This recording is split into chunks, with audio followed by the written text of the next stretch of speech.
Now Russia seems more inclined toward a truce with Ukraine. The pressure on the Kremlin is working. These are the words of Zelensky after a conversation with Donald Trump, to whom his special representative Steve Vitkov conveyed the results of negotiations with Putin. Trump himself has already called the talks productive and even added that Russia is inclined toward further cooperation with the United States on the Ukraine issue. And here it sounds as if Trump once again supposedly believed Putin's assurances that he is ready for a real truce. But suddenly, the White House announced that Trump is not withdrawing his ultimatum. And on Friday, new sanctions and tariffs will still be imposed against Russia's partners, which indicates that there are no real agreements so far. Let's discuss together the results of Steve Vitkov's negotiations with the dictator Putin. So, what signals are coming now from Moscow, Washington and Kyiv, as well as from European capitals? My name is Pechy. Today is August 6th. Let's go through everything step by step, but before we start, I ask you to subscribe to this channel, like the video, leave any comment, and be sure to subscribe to my Telegram channel, Pechy News. The link to it is in the description of this video. So, the White House has stated that the new sanctions against Russia will still come into effect on Friday. Although President Donald Trump called the meeting between United States Special Representative Steve Vitkov and Russian President Vladimir Putin today, on Wednesday, extremely productive. And now, a White House spokesperson stated, quote, "The meeting of Special Representative Vitkov with the Russians was successful. Russia is set to continue cooperation with the United States, but secondary sanctions are expected to be implemented on Friday." As you can see, this says a lot.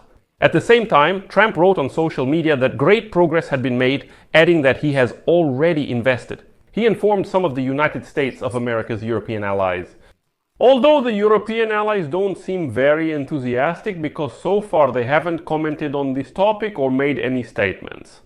The meeting, which according to Russian state media reports lasted about 3 hours, took place after a frustrated Trump set a deadline for Moscow to agree to a ceasefire in Ukraine. Otherwise, it will have to face tough secondary sanctions, which will impose a 100% tariff on those countries that buy Russian oil. Revenues from oil and gas sales are still a key source of funds for the Kremlin, making up about a quarter of Russia's state budget. That's by the most conservative estimates. That's why losing clients will be painful and could hurt Moscow's ability to finance the war against Ukraine. The Kremlin called the meeting constructive and useful. I'll quote the Kremlin next.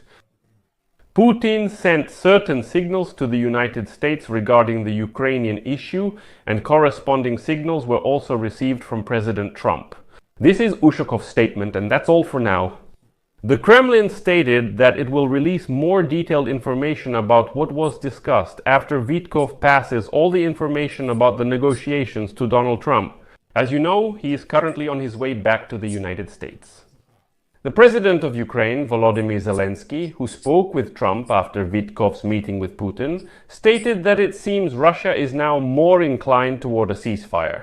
Quote, "Pressure on Russia is working, but the main thing is that we are not deceived in the details, neither us nor the United States of America."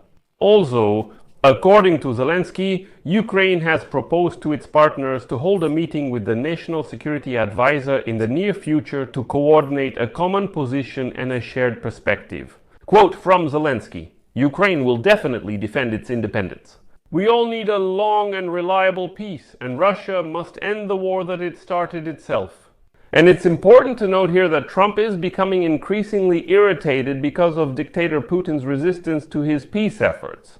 And after Vitkov-Putin's last meeting in April, Russia intensified its offensive against Ukraine, unleashing a barrage of missiles and drones on the cities. In tense phone conversations, Trump called Russia's attacks disgusting and, as you remember, accused Putin of spreading nonsense. Before the meeting between Vitkov and Putin today, Trump said he would wait for the results of the negotiations to decide whether to impose new sanctions against Russia.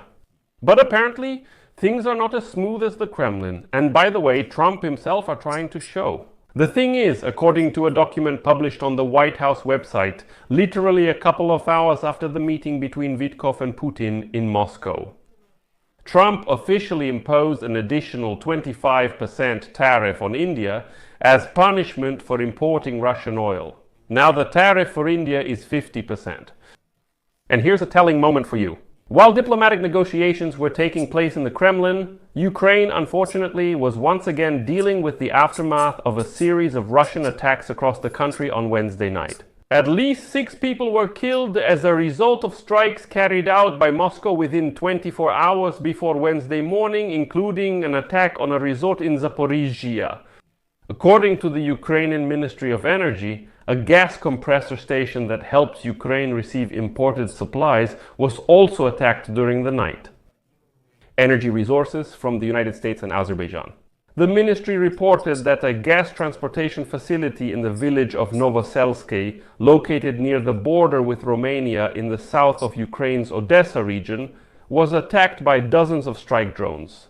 And then there's a quote from Zelensky on this matter. Hundreds of families have been left without gas. This was a deliberate strike against our preparations for the heating season, absolutely cynical, like any Russian strike on our energy infrastructure. At the same time, the United States and Europe are increasing military supplies to Ukraine. The day before, the United States State Department approved a military aid package for Ukraine worth $200 million, including technical support for heavy artillery. In addition, on Tuesday, President Zelensky welcomed the commitments of NATO member countries totaling more than $1 billion. As part of the initiative, under which 4 of Ukraine's European allies, namely the Netherlands, Denmark, Norway and Sweden, will purchase American-made weapons for Kyiv. Well, here we are already. United States Secretary of State Marco Rubio stated that the United States may make certain announcements during the day after Special Representative Steve Vitkov meets with Russian dictator Putin. And it doesn't seem like any decision has been reached yet. Rubio was asked whether the United States could still impose sanctions against Russia after Vitkov's meeting with Putin. The Secretary of State said Vitkov is returning from Moscow with important consultations still ahead. But then he stated, quote, "During the day we will have some more discussions and hopefully some statements will be made. So we'll see. Maybe positive or maybe not." So I'll leave it at that for now. Share your thoughts in the comments, subscribe, hit the bell, and like the video. That's all for now. Take care. Goodbye, everyone.